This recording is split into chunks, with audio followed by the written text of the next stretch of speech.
परमाणु संरचना में हम लोग सर जी थॉमसन का परमाणु मॉडल और रदरफोर्ड का परमाणु मॉडल पढ़ चुके हैं। तो दोनों के परमाणु मॉडल को बताओ फटाफट, बोलो। सर जी थॉमसन का परमाणु मॉडल क्या था? तरबूज मॉडल। इनके अनुसार क्या बातें थी तरबूज मॉडल में? हाँ, इलेक्ट्रॉन फिक्स रहते हैं ना, घूमते नहीं, मतलब मूव नहीं करते हैं, ठीक। और रदरफोर्ड ने क्या बताया था?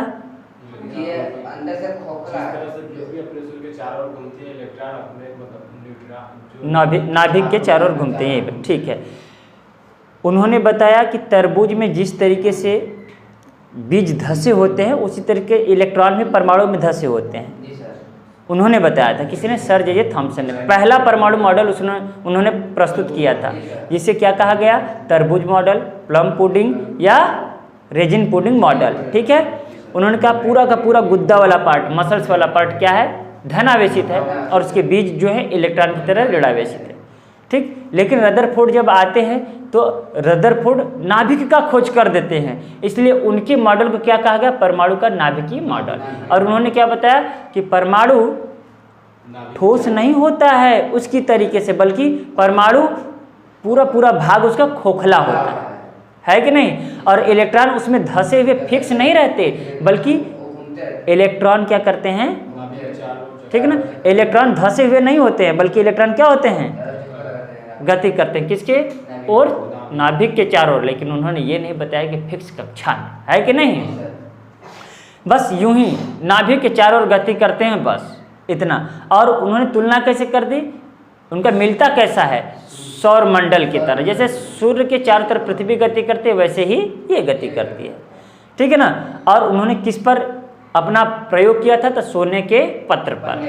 और वो कितना मोटा था? 100 नैनोमीटर, है ना। इतना पिटाई कर दिए थे, इतना पिटाई कर दिए थे किसका?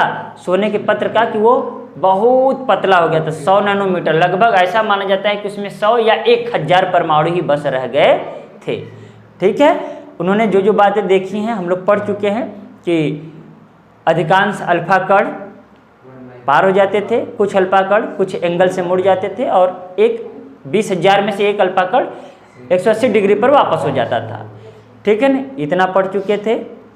ये भी पता हो गया कि परमाणु का आकार कितना होता है? 10⁻⁻10 मीटर, एग्जाम के लिए इंपॉर्टेंट। परमाणु नाभिक का आकार कितना होता है? 10⁻15 मीटर। क्लियर है? कोई दिक्कत इसमें? उन्होंने ये बताया कि परमाणु का समस्त द्रव्यमान उसके केंद्र में निहित होता है, ठीक है। परमाणु का नाभिक धनावेशित होता है। इतना तक क्लियर है? चलो अब हम लोग पढ़ते हैं बोहर का मॉडल। बस वही पढ़ेंगे जो हमारे एग्जाम के लिए क्या है? महत्वपूर्ण है। कहीं कहीं बोर मॉडल पढ़ते हैं लोग,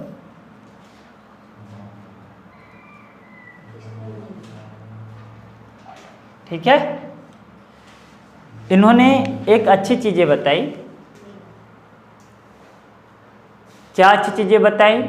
कि जो रदरफोर्ड ने बताया कि इलेक्ट्रॉन परमाणु के नाभिक के चारों ओर यूं ही गति करता रहता है, तो इन्होंने उसे क्या सुधार दिया? क्या कर दिया? सुधार दिया, और बताया कि इलेक्ट्रॉन परमाणु के बाहर एक फिक्स कक्षा में गति करता है। किसमें? फिक्स मतलब अचल, समझ में आया? फिक्स ऑर्बिट में गति करता है, याद रहे।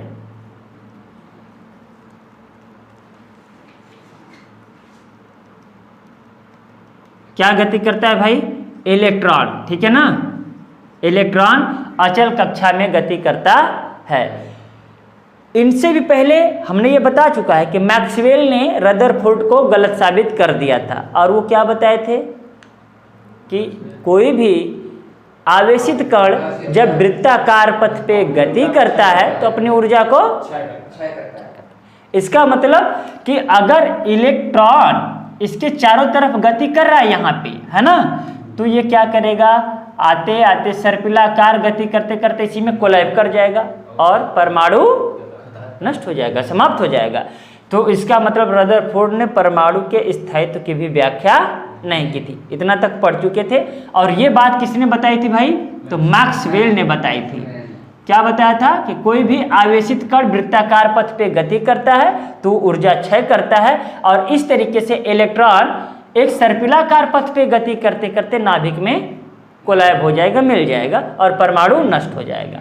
फिर बोहर मॉडल आते हैं, तो ये बहुत अच्छा आते हैं, मतलब बहुत अच्छी बात बताते हैं। ये अच्छी बात क्या है कि उन्होंने क्या बताया कि इलेक्ट्रॉन अचल कक्षा अर्थात फिक्स ऑर्बिट में गति करता है। इसका मतलब क्या है? इन्होंने बताया कि ये जो गति कर रहा है वो फिक्स कक्षा में, वो फिक्स कक्षा क्या है? NH/2π। ये H प्लांक नियतांक है, ये 2π भी नियतांक है, और ये N क्या है? कक्षकों की संख्या। इन्होंने कक्षकों को क्रमशः क्या बताइए, देखो मैं ऐसे बता दे रहा हूँ, बाकी गोला है समझ लेना। तो K, L, M, N ऐसे कक्षकों का इन्होंने क्या दिया? नाम दिया। आप क्रमशः 1, 2, 3, 4 ये नाम दे सकते हैं। क्लियर है? तो इन्होंने कहा कि ये जो गति करेगा इलेक्ट्रॉन का अगर संवेग कह दें, कोणीय संवेग mvr, ठीक है ना?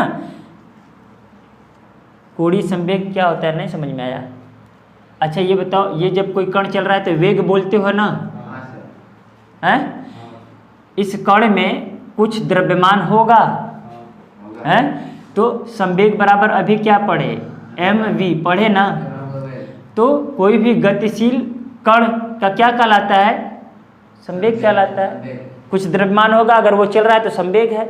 और ये सीधा चल रहा है, लेकिन अगर यही कोई वृत्तीय पथ पे चले, है ना, तो बताओ कुछ कोण होगा ना, ये कुछ कोण से मुड़ा होगा, कुछ कोण से मुड़ा होगा, है ना? तो ये क्या है? कोणीय संवेग हो गया। तो हम उसे क्या लिखे? mv, और ये त्रिज्या के बराबर चल रहा है तो मतलब वो क्या है? r लिख दिए। तो कोणीय संवेग बराबर NH/2π। क्लियर है? देखो 1, 2 तो 2π, कहीं कहीं 4π आएगा तो वो मैं बताऊंगा। फिलहाल कोणीय संवेग इज इक्वल टू NH/2π। मतलब इन्होंने क्या बताया कि अगर इलेक्ट्रॉन गति कर रहा है तो फिक्स कक्षा में करेगा। n का मतलब क्या है? 1, 2, 3, 4 न्यूट्रॉन बोल रहे हो गधेड़े कहीं की? अभी बोल रहा हूँ कि यह कक्षकों की संख्या है। क्या है? कक्षकों की संख्या है, भूलो मत, है ना? अच्छा, ये 1, 2, 3 मतलब n equal to K, L, M, N, ठीक है ना? और बढ़ जाएगा तो OP बढ़ाते चले जाओ, लेकिन हम लोग क्या यूज करते हैं? 1, 2, 3, 4, 5, ठीक है? तो अगर इलेक्ट्रॉन गति करेगा तो या तो 1 में, या तो 2 में, या तो 3 में, या तो 4 में, ऐसे ना कि 1.5 में, ना कि 2.5 में, 2.25 में, ऐसे नहीं करेगा। समझ में आ रहा है? मतलब इलेक्ट्रॉन एक फिक्स एवं पूर्ण कक्षा में गति करेगा, ये नहीं कि फ्रैक्शन में करेगा। फ्रैक्शन में भिन्नात्मक, 1.5 को भिन्न के रूप में लिखेंगे ना कि नहीं? 15/10 या 3/2, समझ रहे हो? तो उन्होंने क्या बताया, ये समझ में आया क्या? कक्षकों को K, L, M, N से किसने डिनोट किया? किसने बताया कि इलेक्ट्रॉन फिक्स अथवा अचल कक्षा में गति करता है? बोहर ने, ठीक है ना? समझ में आया? देखो रदरफोर्ड ने इलेक्ट्रॉनिक विन्यास की व्याख्या नहीं की थी, लेकिन इन्होंने इलेक्ट्रॉनिक विन्यास की व्याख्या कर दी। कैसे? कि पहले कक्षा में कितने इलेक्ट्रॉन होंगे, दूसरे कक्षा में कितने इलेक्ट्रॉन होंगे, तीसरे कक्षा में कितने इलेक्ट्रॉन होंगे। तो इन्होंने बताया कि इलेक्ट्रॉनों की अधिकतम संख्या 2n² हो सकती है। कितना? मेरी बात समझ में आ रही है? किसी भी कक्षा में अधिकतम इलेक्ट्रॉनों की संख्या 2n² हो सकती है, जहां n क्या है? कक्षकों की संख्या। अब चलो हम लोग सीखते हैं कि पहली कक्षा में कितने इलेक्ट्रॉन होंगे। तो पहली कक्षा में 2 × n², एक स्क्वायर, एक का स्क्वायर एक ही होता है, तो 2 × 1 = 2, तो 2 इलेक्ट्रॉन पहली कक्षा में। दूसरी कक्षा में कितने इलेक्ट्रॉन रहेंगे बता दो अब? 2n² की जगह 2 स्क्वायर, तो 2 दूना के 4 दूना के 8 इलेक्ट्रॉन। तीसरी कक्षा में कितने रहेंगे बता दो जरा? तो 2 × 3 पे घाते 2, 3 तिरिके 9 दूनी। अब बताओ निकाल लोगे कि नहीं? कोई दिक्कत? समझ में आया? अब देखो मैं कह रहा हूँ ये हमारे पास सोडियम है, ये 11 है, ये देखो परमाणु का नाभिक, पहली कक्षा, दूसरी कक्षा और तीसरी कक्षा। तो 11 इलेक्ट्रॉन है। पहली कक्षा में कितने इलेक्ट्रॉन? 2 इलेक्ट्रॉन हो गया। दूसरी कक्षा में कितने इलेक्ट्रॉन? 8। देखो 4 2 6 2 8, 8 2 10 हो गए। तीसरी कक्षा में भले ही 18 होता है, लेकिन इसमें बचा कितना? 1। तो देखो इलेक्ट्रॉनिक विन्यास बन गया कि नहीं बन गया? बनाने आ जाएगा, कोई दिक्कत? पहली कक्षा में 2 इलेक्ट्रॉन भर दिया हमने, दूसरी कक्षा में 8, तीसरी कक्षा में 18, लेकिन यहाँ पर केवल 1 बचा है तो 1 लिखेंगे। ये क्या है? अधिकतम संख्या है। क्या है?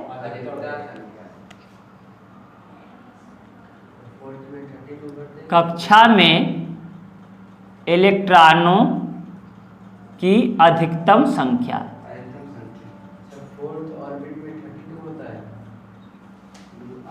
हाँ 32 होता है। अधिकतम संख्या किसके बराबर है? 2n² के। क्लियर है? इतना सही है? हमारे हिसाब से इतना काफ़ी है तुम लोगों के लिए। ठीक है, हो जाएगा। अब हम लोग आते हैं कि अभी कॉपी करना है ना तुम लोगों को, क्या कर लेना। अभी इसके बाद में हम लोग आएंगे आफ बाउ का नियम, जिन्होंने इलेक्ट्रॉनिक विन्यास बनाने का नियम बताया था। आफ बाउ का नियम पढ़ने से कई फायदा है। इस बोहर के मॉडल को या बोहर के इलेक्ट्रॉनिक विन्यास को आसानी से तुम पकड़ लोगे। इसके अलावा तुम्हें क्वांटम संख्याओं में कोई दिक्कत नहीं होगा जब आप बाउ पढ़ लोगे तो। इसके अलावा हमें क्या क्या पढ़ना है? पाउली का अपवर्जन नियम, हुंड का नियम, अनिश्चितता का सिद्धांत।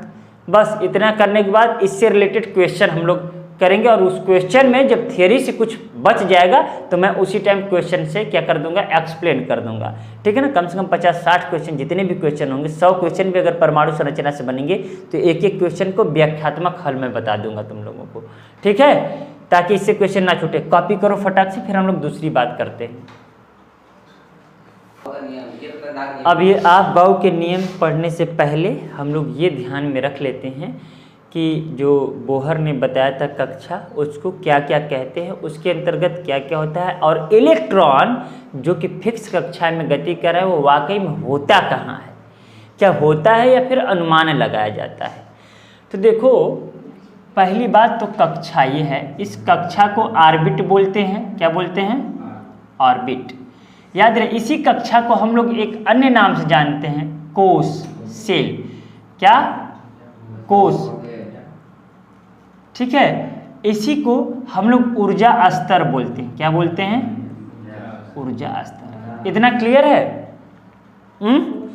अब इस कोश या कक्षा या ऊर्जा स्तर में उपकोश होता है या उपकक्षा होता है। अब मैं उपकोश लगा दूंगा तो तुम समझ लेना कि तुम्हारा उप ऊर्जा स्तर हो जाएगा, उपकोश हो जाएगा और उपकक्षा हो जाएगा। क्लियर है? सबसे बोलो। अब देखो इसमें क्या होता है, तो इसमें होता है कक्षक। ध्यान से सुनना, ये कक्षा और कक्षक में अंतर समझ में आना चाहिए। ये है ऑर्बिटल या ऑर्बिटल। समझ में आया? जो इलेक्ट्रॉन होते हैं वास्तव में वो यहाँ होते हैं। ठीक है ना? कोई पूछे कक्षक क्या है, तो एक त्रिविम संरचना है जहां इलेक्ट्रॉन पाए जाने की अधिकतम संभावना होती है। हम गारंटी के साथ नहीं कह सकते कि यहीं पर इलेक्ट्रॉन है। हाँ, ये कह सकते कि ज़्यादा से ज़्यादा प्रबल संभावना है यहीं पे होने का। क्लियर है? एग्जाम में पूछ दे, इलेक्ट्रॉन के संबंध में निम्न कथन सत्य है। क्वेश्चन समझ में आया? इलेक्ट्रॉन के संबंध में निम्न कथन सत्य है। ऑप्शन नंबर 1, इलेक्ट्रॉन कोश में होता है या कक्षा में होता है। ठीक है। दूसरा, इलेक्ट्रॉन उपकोश में होता है। तीसरा, इलेक्ट्रॉन कक्षक में होता है। चौथा, इलेक्ट्रॉन की कक्षक में होने की प्रबल संभावना होती है। ये 4 ऑप्शन समझ में आया? तो अब हमें तो सारी चीज़ें हैं कि इसमें ही भी पाया जाता है। इसी को हम लोग पढ़े थे बोहर मॉडल में, है ना? तो ऑप्शन क्या लगाएंगे? पहले ही अगर देखेंगे तो गलत कर देंगे, है ना? चारों ऑप्शन आराम से पढ़ना है। फिर अंत में क्या हमें पता होना चाहिए कि कक्षक में पाए जाने की प्रबल संभावना होती है। समझ में आया? तो चौथा ऑप्शन सही होगा। क्लियर है? कक्षक क्या है? तो कक्षक एक त्रिविम संरचना है जहां पर इलेक्ट्रॉन पाए जाने की प्रबल संभावना होती है। क्लियर है? तो ये क्रम याद होना चाहिए। अब ये उपकोष कितने प्रकार के होते हैं तो ये ध्यान से देख लेना, S, P, D, फिलहाल F तक काफ़ी आगे बढ़ सकता है, GH कोई दिक्कत नहीं है, क्योंकि अभी तक कुल तत्वों की संख्या कितना ज्ञात है? NCERT के अनुसार 118 तत्व, और इसका काम इतने में हो जाता है। ठीक है, समझ में आ रहा है? अब ये देखो इस S कक्षक का आकार कैसा होता है, कभी कभी ये पूछ दे तो S कक्षक का आकार क्या होता है? गोलाकार, कुछ इस तरीके से। ठीक है ना, ये इसे सर्कल मत समझ लेना, ये क्या डायलॉग है? S कक्षक का क्या है? गोलाकार, गोलाकार ये आकार है, आकृति। और P है होता है तो उसे हम बोलते हैं डम्बलाकार। क्या बोलते हैं? डंबल जानते हो ना, वो वाला जिससे ना, तो इसे हम उठा के 2.5 किलो से, ठीक है, ये डंबलाकार। और D अगर होता है तो क्या हम बोल देंगे? द्विडंबलाकार। क्या? द्विडंबला। किसका आकार होता है? D कक्षक का। क्या? ये कक्षक में लिख रहा हूं, देखो उपकोष ये होते हैं, इसी उपकोष में ऑर्बिटल होंगे। क्या होंगे? कक्षक। तो S में कितने कक्षक होंगे, P में कितने कक्षक मैं बता दूंगा। ये सभी के सभी क्या है? कक्षक भी हैं, उपकोष के साथ साथ क्या है? कक्षक। हाँ ठीक है, समझ में आया? ये कक्षक का कार्य है। और जो F है इसको लिख देना जटिल। जटिल हम क्यों बोल रहे हैं? क्योंकि बहुत कॉम्प्लेक्स होता है। ये द्विडंबलाकार तो फिर भी ठीक है, ठीक है ना, और इसमें बहुत सारा अगर हो जाएगा डंबल तो वो जटिल हो जाएगा। ठीक है, नहीं बना रहा हूँ, समझ जाओगे ना। देखो जैसे मैं ये बना दूं, ये देखो फूल की तरह जटिल हो गया कि नहीं संरचना, इसमें कहाँ इलेक्ट्रॉन पाया जाएगा, ये बातें हो रही हैं। ठीक है, तो ये याद होना चाहिए। अब देखो इनके नियम पढ़ने से पहले मैं ये इसलिए बता रहा हूँ कि ज़्यादा हेल्प मिलेगा। ठीक है, अब इस S उपकोष में कितने कक्षक होते हैं तो कहोगे एक कक्षक। कितने कक्षक? अब सब में दो दो जोड़ते चले जाओ। P में कितने कक्षक? इसमें 7, दो दो जोड़ना है। ठीक है, देखो ये कक्षक मैं बना दिया एक कक्षक, इसमें मैंने बना दिया 3 कक्षक। क्लियर है? इसमें मैंने बना दिया 5 कक्षक। क्या मेरी बात समझ में आ रही है? और इसमें हमने बना दिया 7 कक्षक। 1 2 3 4 5 7। ठीक है, समझ में आया?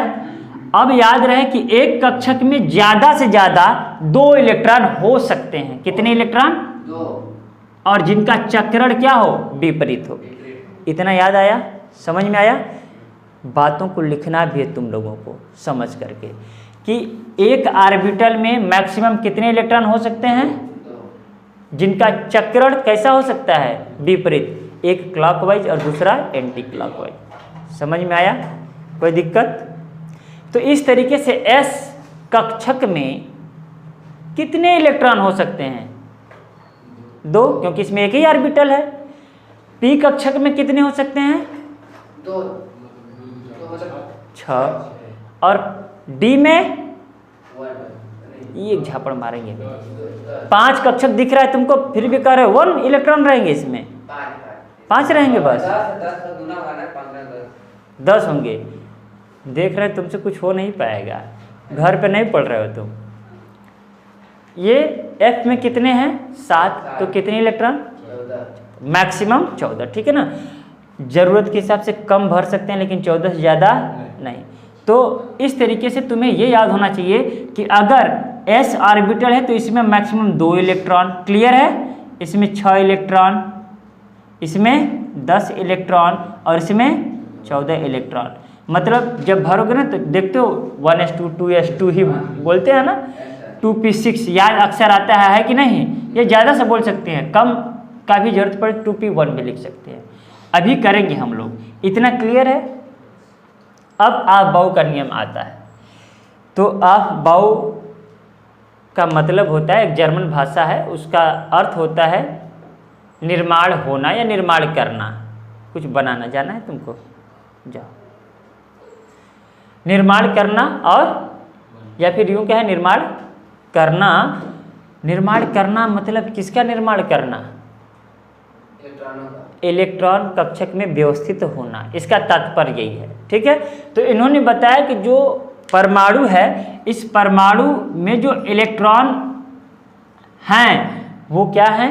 ऊर्जा के बढ़ते हुए क्रम में व्यवस्थित हैं। अर्थात जिसकी ऊर्जा स्तर बोल रहा है कि नहीं, जिस कक्षा की ऊर्जा कम है उसमें कम वाला होगा, पहले उसमें भरा जाएगा इलेक्ट्रॉन, फिर ज़्यादा वाले ऊर्जा में भरा जाएगा, फिर उससे ज़्यादा वाले ऊर्जा में भरा जाएगा। ठीक है, देखो जैसे मैं कह दूं कि सबसे कम ऊर्जा किसकी होगी, तो इसकी होगी, है? इससे अधिक ऊर्जा किसकी होगी, फिर इससे अधिक ऊर्जा। क्लियर है? अब जरा देख लेना कि इलेक्ट्रॉन सबसे पहले किस में भरे, इस पहले वाले में भरें कि तीसरे वाले में भरें? इलेक्ट्रॉन किस में भरा जाना चाहिए तुम्हारे हिसाब से? पहले वाले में। क्यों? क्योंकि इसकी ऊर्जा कम है। समझ में आया? अब ये देखो, जैसे कि SpDF, इतना क्लियर है? SpDF, तो इन्होंने एक रूल दिया, N+L रूल। क्या दिया? N+L rule. N+L रूल दिया और उस रूल की सहायता से इन्होंने क्या बताया कि इलेक्ट्रॉन ऐसे ही भरे जाएंगे। ठीक है ना, मतलब इलेक्ट्रॉनिक विन्यास का जो नियम होता है वही क्या कहलाता है? आहबाउ का नियम। मेरी बात समझ में आया? इलेक्ट्रॉनिक विन्यास बनाने के नियम को आहबाउ का नियम कहते हैं। इलेक्ट्रॉनिक विन्यास क्या मतलब? इलेक्ट्रॉनों को बढ़ते हुए ऊर्जा क्रम में भरना। इतना समझ में आया? इसका मतलब क्या है? इलेक्ट्रॉनों को ऊर्जा के बढ़ते हुए क्रम में भरना, है ना? क्या कहलाता है भाई? आहबाउ का नियम कहलाता है। क्लियर है? तो सवाल उठता है कि कैसे भरें? तो पहले 1s, ठीक है ना, सबसे कम ऊर्जा किसकी होगी? 1s की। फिर किसकी होगी? 2s, फिर 2p। समझ में आ रहा है? मैं इसको ऐसे लिख दे रहा हूं, ऊर्जा देखो बढ़ते हुए क्रम में है। ठीक है, 3s, 3p, 4s, 3d। अब देखो 4s के बाद 3d लिख दिए, है ना? समझ में आ रहा है? ये रटना नहीं है, हम एक बना देंगे फिर तुम्हें तो याद हो जाएगा तो अच्छी बात है। कैसे करना है वो दिखा देता हूं मैं, छोटा छोटा लिखूंगा, ध्यान से सुनना। तुम बोलते जाना, पहली कक्षा में या पहले कोष में कितने उपकोष? पहले कोष में एक ही उपकोष, एक ही है तो। और दूसरे कोष में कितने उपकोष? 2 हो जाएंगे। तीसरे कोष में कितने? बोलो, 3 हो जाएंगे, कितने हो जाएंगे? चौथे कोष में कितने उपकोष? 4 हो जाएंगे। पांचवें में, अब 5 मत बोल देना, पूछो क्यों? क्योंकि हमारे पास 4 ही है सर, D और इसके बाद में F। ऐसे ही 6 में, समझ में आ रहा है? ऐसे ही 7 में, तो सबसे पहले क्या लिखना है भाई? इसमें सर बढ़ता भी है ना, D और F। हाँ, 7 नहीं, 7p, 7d, 7f। ठीक है ना? F से ज्यादा कहाँ है? दिख रहा है तुमको? सबसे पहले क्या लिखेंगे? 1। फिर उसके बाद में क्या लिखेंगे? 2। अरे 2 बोलोगे गधेड़े, पूरा बोलो। 2s2। अब ये देखो, 2s3। 2s के बाद 2s3। फिर 2s2। 2s2। तुम चुप रहो, तुम्हें कुछ नहीं आ रहा है। फिर इसके बाद में 3p, फिर 4s, फिर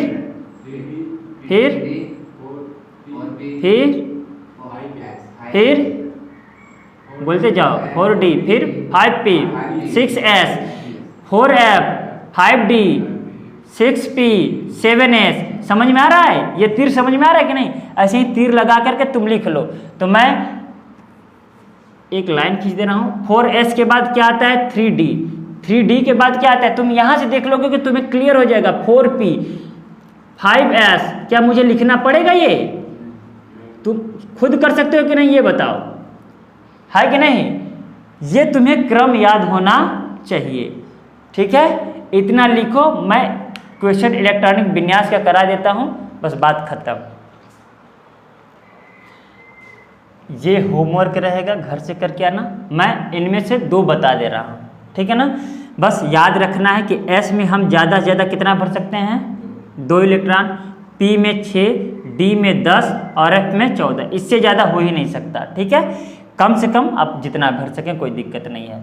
तो वो क्रम याद है। सबसे पहले किस में भरते हैं? मैं नहीं क्रम याद है तो मैं लिख देता हूँ ताकि ये दिक्कत ना हो। पहले क्या किस में भरते हैं? 1S में, फिर 2S में, फिर कॉमा देता हूँ 2P में, है ना? 3S में, 3P में, 4S, फिर 3D। ये क्रम याद है ना? देख करके भर लेना। तो चलो, सबसे पहले ये कितने इलेक्ट्रॉन हैं? 11। तो पहले क्या लिखेंगे? 1S। और हमें पता है S में हम ज़्यादा से ज़्यादा कितना भर सकते हैं भाई? 2। क्या ये 2 भरने लायक है? 2 से अधिक इलेक्ट्रॉन है इसके पास? हाँ, 11 है, तो हम 2 भर देते हैं। 9 बचा कि नहीं बचा? चलो आगे बढ़ते हैं। 1S के बाद 2S लिख लेते हैं। 2S, इसमें भी 2 भर दें क्योंकि 4 हुआ, अभी भी इसके पास 7 बचा है। इसके बाद किसकी बारी है? 2P की। किसकी बारी है? 2P। P में हम ज़्यादा से ज़्यादा कितना भर सकते हैं? क्या 6 भर है इसके पास? 11 है, तो मतलब 6 भर दे। 6 4 10 हुआ, 1 बचा है ना? और आगे बढ़ना चाहिए। आगे तभी बढ़ेंगे जब ये पूरा भर जाएगा। इसके बाद क्या है? 3S है।